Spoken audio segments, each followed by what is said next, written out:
네, 오늘의 말씀 함께 나누시겠습니다. 따라합니다. 지혜로 사는 삶. 오늘은 삼위일체 주일이죠. 우리의 신앙이 예수 신앙만 있는 것이 아니고, 성령 충만만 있는 것이 아니고, 성부 하나님만을 예배하는 것이 아니고, 성부와 성자와 성령 하나님을 믿는 삼위일체 신앙임을 믿으십니까? 이 삼위일체 신앙이 우리가 항상 균형을 잘 이룰 수 있도록 하고, 항상 우리에게는 성부 하나님과 성령 하나님과 성자 하나님이 계신다는 이 믿음이 우리의 모든 삶을 지탱하는 힘이 되어야 됩니다. 내 삶을 이끌어가는 능력이 되어야 됩니다. 그래서 우리의 믿음을 정확하게 이해하고 우리가 교회에 와서 예배드리고 신앙생활을 하고 우리의 삶을 살아내는 것, 이게 굉장히 중요하죠. 하나님을 믿으면서도 고민하지 않고 생각하지 않고 그냥 왔다가 갔다가 이렇게 우리가 시간을 보낸다면 아무리 다녀도 잘 모릅니다. 내가 믿는 하나님은 어떤 분이신가? 나는 어떤 하나님을 믿는가?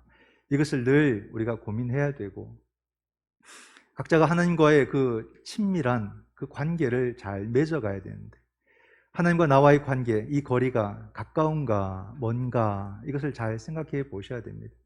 하나님을 내 삶의 들러리로 세우지 말고 하나님이 내 삶의 주인이시고 중심이시고 하나님이 내 삶을 이끌어 가신다, 그 믿음을 우리가 회복해야 된다라는 사실이죠. 그래서 오늘 우리는 삼위일체 주일을 맞아서 오늘의 말씀을 나누게 될 때에 성부 하나님이 우리의 삶 속에 함께 하시고 성령 하나님께서 우리의 삶에 친밀히 함께 하시고 결국 우리의 주인 되신 예수 그리스도를 경험하는 그런 은혜의 시간이 될 줄 믿습니다. 그래서 우리가 삼위일체 신앙 다시 한 번 더 우리가 기억하고 회복하는 그런 하루가 될 수 있도록 성령께서 우리의 마음문을 열어주실 줄 믿습니다. 그러면서 오늘 우리가 어떤 이야기로 시작을 하게 되냐면 이 지혜라는 이야기를 여러분들에게 화두로 던지고 싶습니다. 여러분들에게 질문을 한다면 여러분들은 지혜로 사는 삶을 추구하겠습니까? 지식으로 똑똑한 삶을 추구하겠습니까? 어떤 삶이 좋을 것 같아요?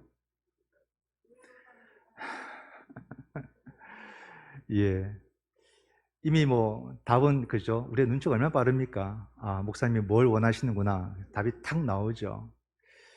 그러면 우리가 저 문을 열고 나가면은 우리는 어떤 삶을 사는가 현실을 한번 생각해 보죠. 우리가 뱃속에 아기를 가지면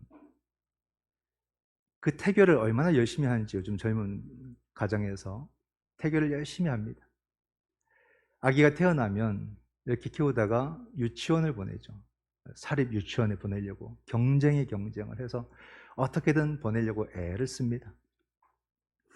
유치원을 졸업하면 사립 초등학교를 가는 것이 가장 좋다고 생각하고 열심히 좋은 곳을 보내려고 애를 쓰고, 초등학교를 졸업하면 이제 사립 중고등학교를 보내는 것이 또 목적이 되어서 어떻게든 이름 있는 명망 있는 좋은 곳을 보내려고, 특목고 아시죠?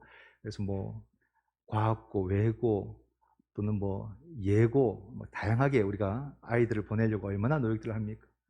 그리고 인류대학이 살 길이다 하고 보내고, 인류대학을 졸업하면 또 인류 직장을 가야 되는 그런 모습들, 흐름들이 있죠.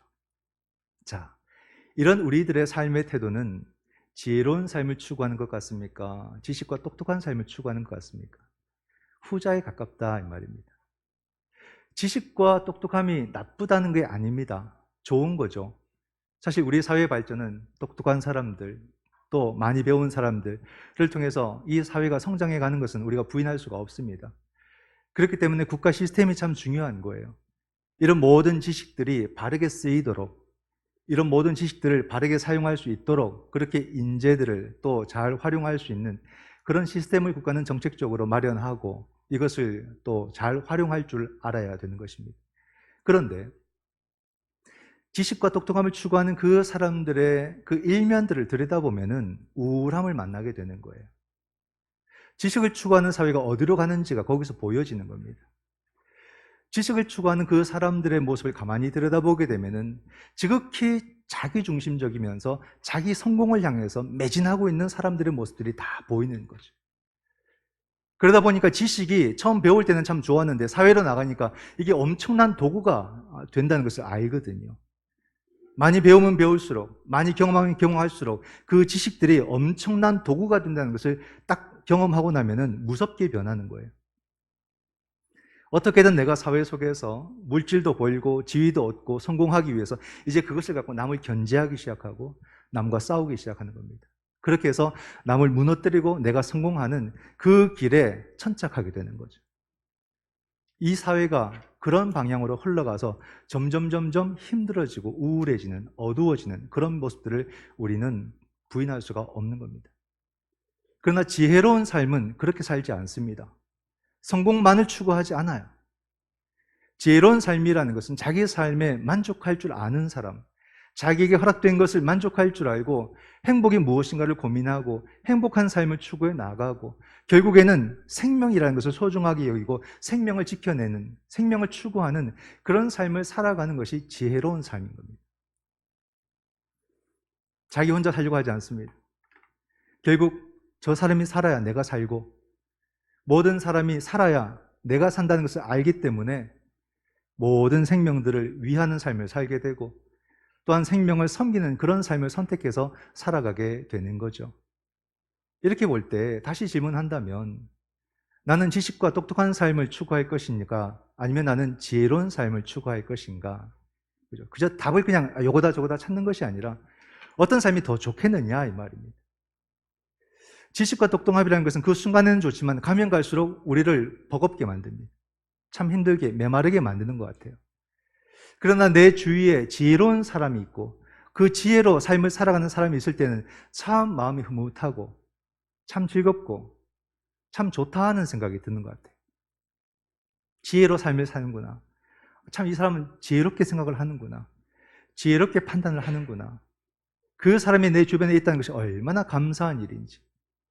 그러므로 우리가 하나님을 믿고 사는 사람들은 어떤 삶을 선택할 것인가? 나는 참 지혜로운 삶. 내게 지식이 없어서가 아니라 이 모든 지식을 지혜롭게 쓸 수 있는 삶.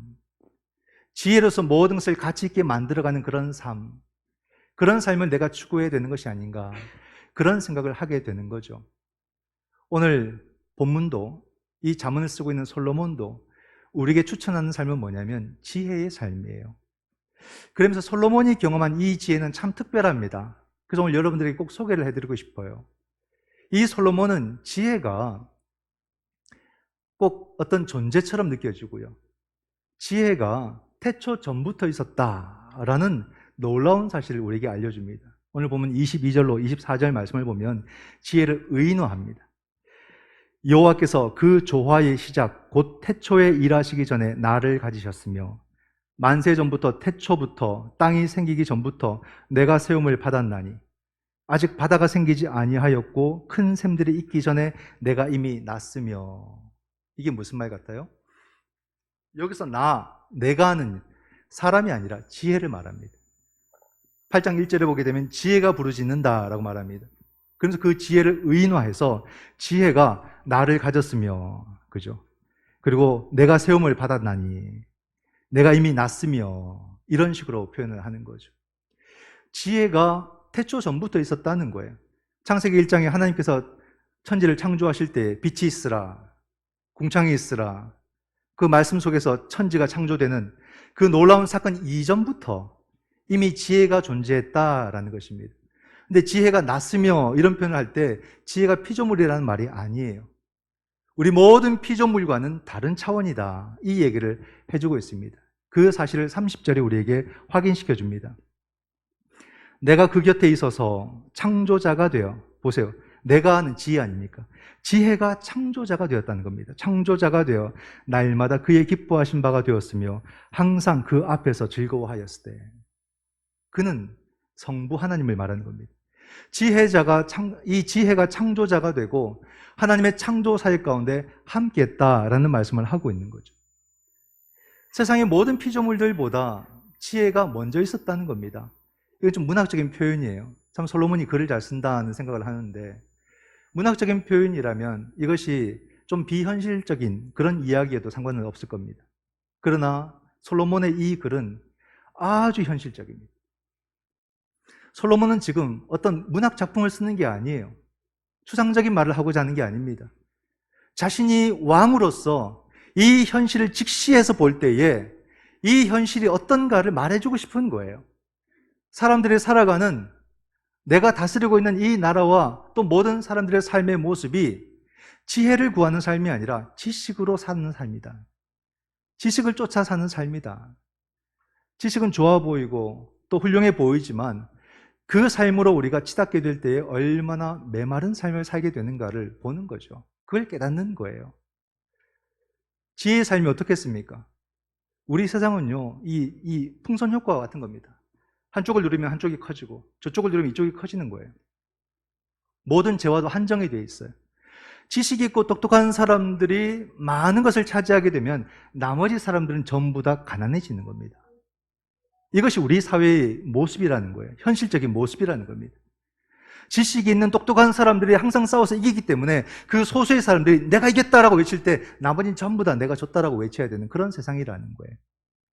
이런 모순을 우리는 현실 속에서 운명으로 팔자로 껴안고 그냥 살아가는 모습, 이게 결국 지식을 추구하다가 우리가 만들어내는 그런 삶의 모습이다라는 겁니다.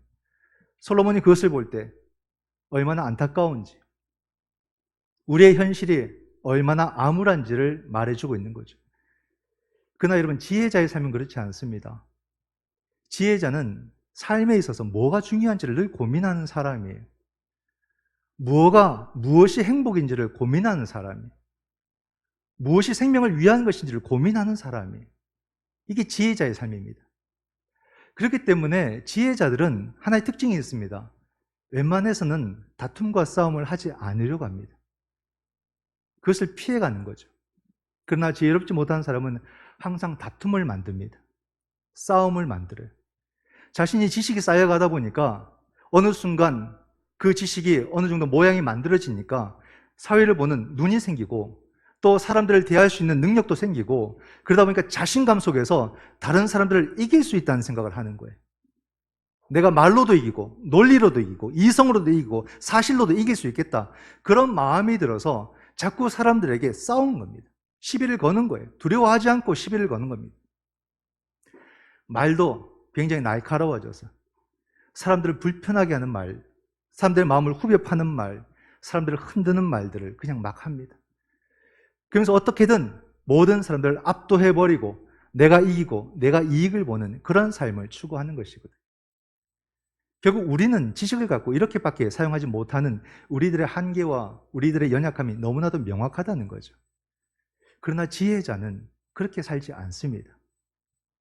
지혜자는 그 싸움이라는 것 최대한 피하려고 노력을 합니다. 싸움이 무조건 나쁜 건 아니겠죠. 우리가 불의에 대해서 맞서서 싸우는 것, 이것은 싸움이라고 하는 것이 아니라 정의라고 하는 정의. 여기서의 싸움이라는 것은 다른 사람을 누르고 이기려고 하는 그런 시비와 다툼을 말하는 것입니다. 그러나 지혜자는 이 싸움은 이겨도 이긴 것이 아니라는 것을 압니다.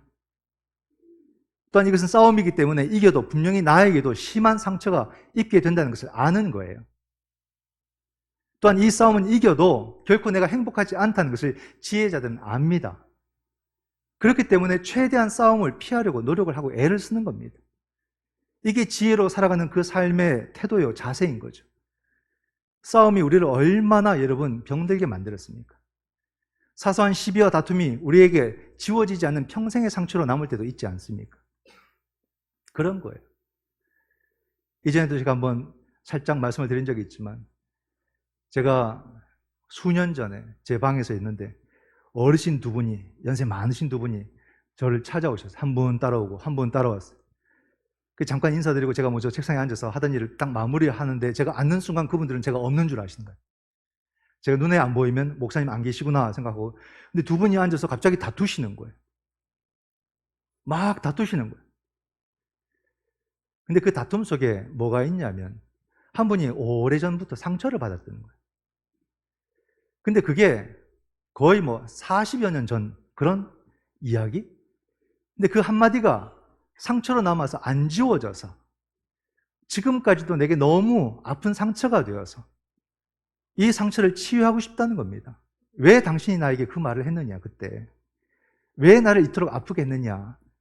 그런 대화를 나누신 적이 있어요. 참 그때 제가 앉아서 가슴이 먹먹했습니다. 우리의 말 한마디가, 우리의 시비가, 다툼이 누군가의 평생의 상처가 될 수 있겠구나. 난 누군가에게 상처를 준 일이 없을까? 난 어떤 실수를 하고 살까? 그런 고민을 하죠. 즉 우리가 지혜가 없이 지식을 쫓아서 똑똑함을 내세우고 살아가게 될 때는 무수한 상처들을 주고 살아가는 거예요. 왜 우리가 지혜로운 삶을 선택해야 되는지, 그 상처를 보듬고 상처를 주지 않는 그런 삶을 살아가는 것, 이것이 우리에게 필요한 것이 아니겠느냐 하는 겁니다. 오늘 이 시대 속에서도 우리가 추구하고 우리가 선택해야 될 삶은 지혜로운 자의 삶이라는 거예요. 오늘 솔로몬은 우리에게 지혜가 태초 전에 있었다라고 그 지혜의 위치를 우리에게 말해줍니다. 이 말씀이 22절과 24절에 나오지만 25절과 6절에도 똑같이 나옵니다. 산이 세워지기 전에, 언덕이 생기기 전에 내가 이미 났으니, 이 지혜입니다. 하나님이 아직 땅도 들도 세상 진토의 근원도 짓지 아니하였을 때라. 솔로몬은 자꾸 지혜가 창조 전에 있었다, 이 얘기를 하는 거예요. 그러면 도대체 솔로몬이 경험한, 솔로몬이 말하는 그 지혜가 뭐냐는 거예요. 창세기 1장 2절에 보게 되면 하나님께서 창조하시기 전에 땅의 상태가 흑암과 공허 가운데 있으며 흑암이 깊음 가운데 있고, 그리고 하나님의 영이, 예전 성경에는 하나님의 신이라고 말합니다. 하나님의 영이 수면에 운행하시니라, 이렇게 말해요. 즉 솔로몬이 말하는 지혜는 뭐냐면 바로 30절에서 내가 창조자가 되어 하나님의 영, 성령을 말하는 거예요. 성령.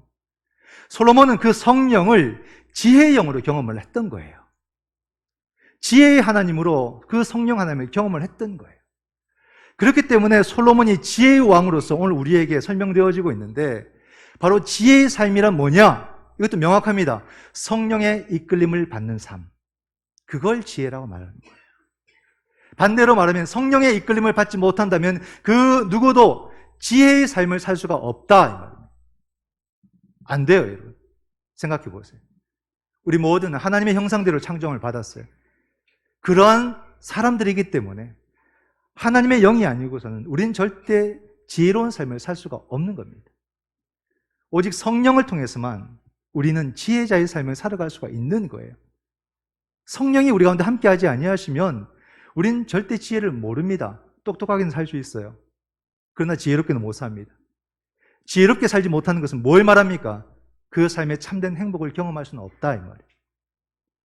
생명이 무언가를 체험할 수도 없다, 이 말이에요. 왜 우리가 지혜로 살아야 되는지 명확해지지 않습니까? 구약 성경은 여호와를 경외하는 것이 지혜의 근본이라는 말을 여러 번 합니다. 그 말씀 두 가지로만 찾아봅니다. 시편 111편 10절 말씀을 보게 되면 여호와를 경외함이 지혜의 근본이라. 잠언 9장 10절 말씀에 보면 여호와를 경외하는 것이 지혜의 근본이고 거룩한 자를 아는 것이 명철이니라. 여호와를 경외하는 것, 지혜의 근본. 여호와를 경외하는 게 뭐겠습니까, 여러분? 주여, 내가 당신을 경외합니다 하면 경외일까요? 여호와여, 내가 하나님을 경외합니다 하면 경외하는 것일까요? 아니잖아요. 하나님을 경외한다는 것은 하나님 말씀을 나의 모든 삶의 생명과 기준으로 받아들이고 그 하나님의 역사 가운데 내가 집중하고 참여하는 것이 진짜 하나님을 경외하는 거죠. 그리스도인으로서 그리스도인답게 사는 것이 주님을 경외하는 거죠. 그런 것이죠. 그래서 하나님을 경외하는 사람은 이 평화의 삶을 살아갈 수밖에 없어요. 이미 그 사람의 태도는 정해져 있습니다. 말씀을 드렸죠. 이 지혜를 구하는 사람은 가급적이면 다툼과 싸움을 피한다고. 이미 그 마음의 토양이 그런 거예요. 하나님의 그 말씀과 하나님의 섭리를 보면서 싸우고 싶은 마음이 생길까? 하나님의 역사에 집중한다고 했는데 그 역사는 생명의 창조요, 생명을 돌보시며 생명의 완성인데 이 놀라운 생명의 이야기들을 우리가 경험하면서 싸우고 싶은 마음이 생길까? 그럴 리 만무하죠. 안 생긴다 이 말입니다. 좀 더 구체적인 우리 삶의 생활에 예를 들어서 사랑하는 사람과 있을 때 여러분 막 싸우고 싶은 마음이 생깁니까? 아니잖아요. 어떻게 하면 더 좋아하고 더 잘해주고 더 사랑할 수 있을까에 그냥 딱 집중하게 되는 거 아닙니까? 우리가 힘든 시험에 합격했어요. 그 기쁜 시간에 싸우고 싶은 그런 생각을 할 사람이 있을까요? 없는 거예요. 아기를 낳았어요. 온 집안에 경사합니다. 그 시간 속에서 누가 싸우려고 들겠습니까? 아무도 싸우고 싶은 마음이 없는 거예요. 즉 지혜를 구하는 삶의 그 사람의 마음이 이런 토양이다 이 말, 토양이다. 하나님을 경외함으로써 모든 것에 대하여 감사와 감격이 넘치는 삶 속에서 싸우고 싶은 마음이 없는 거예요. 그러므로 늘 다투고 그리고 싸우는 그 사람들은 어떤 문제의 잘못이 아니라 자기 마음이 지혜의 삶을 살지 못함으로 오는 그 공허함 때문에 자꾸 싸우는 거예요. 싸워야만 자기 목소리를 들을 수 있고 싸워야만 자기 존재감을 느낄 수 있고 계속해서 뭔가 시비를 걸고 싸우게 되는 거죠. 자신의 공허함을 그렇게 달래는 겁니다. 그러나 그것은 아니겠죠.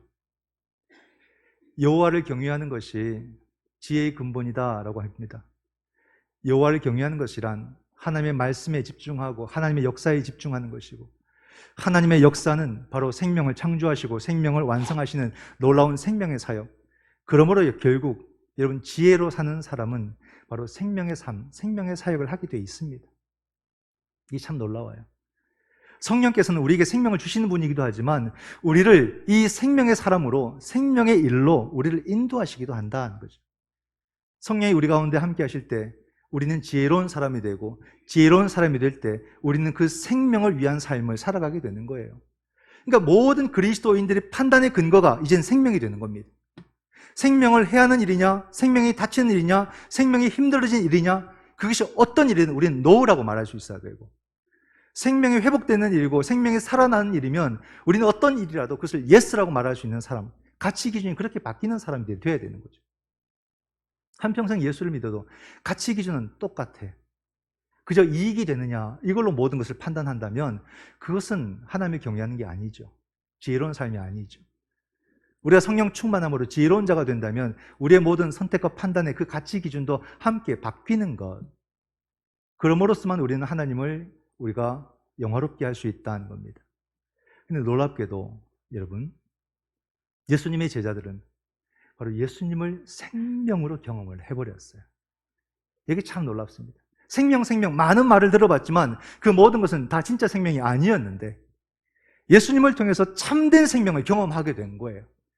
이것을 사도 요한이 참 잘 보여줘요. 요한이 오병이어 이야기를 우리에게 보여주면서 거기에 말하고 싶은 것이 있었죠. 우리의 선조들은 모세를 통해서 광야에서 만나를 먹었다. 얼마나 자랑스러운 이야기인가. 그것은 지금도 우리에게 자랑스러운 이야기고 우리의 자부심이다. 그러나 여기서 놓치지 말아야 될 것은 그 만나를 먹었던 모든 사람들은 다 죽었다는 거죠. 하지만 지금 여기서 우리에게 오병이어를 베푸시는 예수 그리스도를 생명의 떡으로 먹는 사람은 영생하리라. 이걸 요한이 말하는 거예요. 그러면서 요한이 예수님을 묘사하는 것이 놀라운데 요한복음 1장 1절에 보게 되면 태초에 말씀이 계시니라. 이 말씀이 하나님과 함께 계셨고 이 말씀이 곧 하나님이시다. 예수님을 태초 전으로 소개를 해주는 거예요. 지금 솔로몬이 지혜를 태초 전에 계신 분으로 소개를 하듯이 요한이 예수님을 태초 전에 계신 분으로 똑같이 동일하게 소개를 하고 있다 이 말입니다. 얼마나 놀라워요. 결국 성령께서 태초 전에 계셨다고 솔로몬은 그렇게 이해를 했고 바로 요한도 성자 예수님을 태초 전에 계신 분으로 경험하고 이해했다 이 말입니다. 시대가 완전히 다르지만 동일한 고백이 나오지 않습니까? 이게 바로 하나님을 중심으로 살아가는 모든 역사는 다 하나님을 동일한 시간과 동일한 거리에서 경험하게 되어 있는 거예요. 솔로몬의 그 성령님이 우리와 거리가 먼 것이 아니라 솔로몬의 성령님과 오늘 우리의 성령님은 같다 이 말입니다. 요한이 경험한 예수님과 오늘 우리가 경험한 예수님은 그 거리가 같다 이 말이에요. 그러므로 같은 고백이 나오는 거예요. 이게 얼마나 놀라운 사건입니까? 그런데 요한의 그 고백은 좀 약간 과장됐다거나 좀 약간 억지스럽다 이런 느낌은 없습니까? 너무 비약이 좀 심하다. 왜냐하면 요한이나 12 제자들이 예수님을 경험한 시간은 3년이잖아요. 3년, 공생의 3년. 아무리 내가 누군가를 이렇게 좋게 경험을 해도 3년을 이렇게 밖에 못 봤는데 3년 지나면 그분을 막 하나님이라고 고백하고 그분은 태초 전에 계셨다 이렇게 여러분 고백이 되겠습니까? 그죠? 안 될 것 같죠? 안 됩니다. 근데 여러분 이게 가능해요. 가능해요. 사람은 다 시간성 속에 살아갑니다. 시간 안에 머물러 살아가요. 합리적이고 이성적인 그런 사고 속에서 시간 안에서 살아가는 한계가 명확한 사람들. 근데 여러분 사람이 놀라운 게요. 참 사람은 신비한 것 같아요. 사람이 사랑에 빠지면 이 합리성과 이성과 논리와 시간성을 초월해버립니다. 사람이. 이게 참 사람의 신비함 같아요. 이성이 만나서 사랑에 빠지면요. 이 사람만 있으면 무인도 가서도 살겠다. 이런 생각들을 막 합니다. 달나라 가서도 살겠다. 기독교인으로서 전생을 안 믿으면서도 내가 이 사람을 사랑하게 된 것은 내가 뭐 전생에 나라를 구했나 이런 말도 막 서슴없이 합니다. 이게 사랑이 우리를 이렇게 만들어버리는 거예요. 내가 막 모든 시간과 공간을 막 넘나드는 사람이 되는 거예요. 사랑하니까. 보세요. 우리가 한 이성을 사랑해도 이렇게 생명 충만함에 이르게 되는데 예수 그리스도를 만나고 예수 그리스도를 경험할 때 태초 왜 못 갑니까? 충분히 가는 거예요. 3년이 아닙니다. 3시간, 3분, 3초를 예수 그리스도를 경험해도 우린 충분히 태초로 갈 수 있다 이 말이죠. 이것이 믿음의 세계입니다. 이게 놀라운 하나님의 은총이라는 거죠. 우린 이런 믿음을 갖고 사는 사람들이에요. 어떤 것에 제한받지 않는, 제약받지 않는 이런 놀라운 믿음의 세계를 살아가는 사람들이 우리라는 겁니다. 근데 다시 솔로몬의 시각으로 한번 돌아와 보죠, 여러분. 성령 하나님을 지혜로 경험했던 이 솔로몬. 그러나 세상을 보니까 사람들은 지혜로 살지 않더라는 겁니다. 자기가 배운 지식, 자기가 경험한 지식, 오직 그 지식만 붙잡고 성공하기 위해서 사람들과 늘 부딪히고 시비 걸고 싸우는 그런 삶을 살아가는 거예요. 그런 삶의 시간이 너무 길어져서 이젠 사람들이 다 지쳐버린 그런 모습을 솔로몬이 보고 있는 것입니다. 그러다 보니까 그 삶에는 만족이라고는 없고 아무리 가져도 아무리 높아져도 하나도 만족되지 않고 행복을 경험할 수 없고 어딘가에 행복이 있겠지. 아무리 가도 행복은 만날 수가 없고 그러니 내 생명은 점점 쪼그라들어가고 말라들어가는 것을 경험하게 된다는 말입니다. 그러므로 오늘 솔로몬이 우리에게 간절히 권면하는 것은 뭐냐면 지혜로운 삶을 살아라 이 말이에요. 성령 하나님과 함께하는 지혜로운 삶을 선택하고 살아가라는 거죠. 그것은 어떤 삶이냐? 바로 예수 그리스도를 생명으로 경험하는 삶이 될 것이고 그것이 바로 하나님의 말씀을 내 말씀으로 받아들이며 하나님의 역사에 집중하는 여호와를 경외하는 삶이 될 것이다. 솔로몬이 오늘 그 얘기를 하고 있는 거예요. 성부와 성자와 성령 하나님께 사로잡힌 지혜로운 삶을 살라고 우리에게 그렇게 말하고 있는 거예요. 우리의 모든 지식들도 그 지혜로 사용할 수 있는 사람이 돼야 돼. 지혜 쏙 빼버리고 이익만 되는 그런 지식으로 우리가 살아가는 것이 아니라 내 모든 삶이 하나님의 영의 그 지혜로 모든 것을 우리는 도구로 쓸 수 있는 그런 사람들이 되어야 된다 이 말이죠. 늘 남과 나를 비교하고 늘 상대적 가치로서 그렇게 막 우리가 애쓰면서 피말리는 삶을 살아가고 자기 생명을 소진하는 그런 삶을 살아가는 것이 아니라 우리 모두는 지혜로운 삶을 선택하고 그럼으로써 생활 속에서 예수 그리스도의 생명을 경험하면서 참된 지혜자로 우리의 삶의 자리 가운데 우뚝 서 있어야 된다라는 말이에요. 저는 우리 성도들이 막 지식만 있는 차가운 사람이 아니라 정말 모든 사람의 마음을 흐뭇하게 하는 행복하게 만드는 그런 지혜자들이 되기를 바랍니다. 우리 이웃 중에 정말로 지혜로운 삶을 사는 사람이 있다. 지혜자가 있다. 라고 나를 기뻐하고 영접하는 그런 우리 성도들이 될 수 있기를 바랍니다. 그래서 우리의 모든 삶은 솔로몬이 경험한 그 지혜의 성령님, 바로 요한이 경험한 바로 그 생명의 예수 그리스도, 바로 그 모든 것이 하나님을 경외하는 그런 삶이 될 수 있도록 성부와 성자와 성령의 은혜가 우리 모든 성도들의 삶의 자리 가운데 풍성히 임하시기를 그러므로 오늘 이 시대의 지혜자가 다 되시기를 주님의 이름으로 축원드립니다. 기도하겠습니다.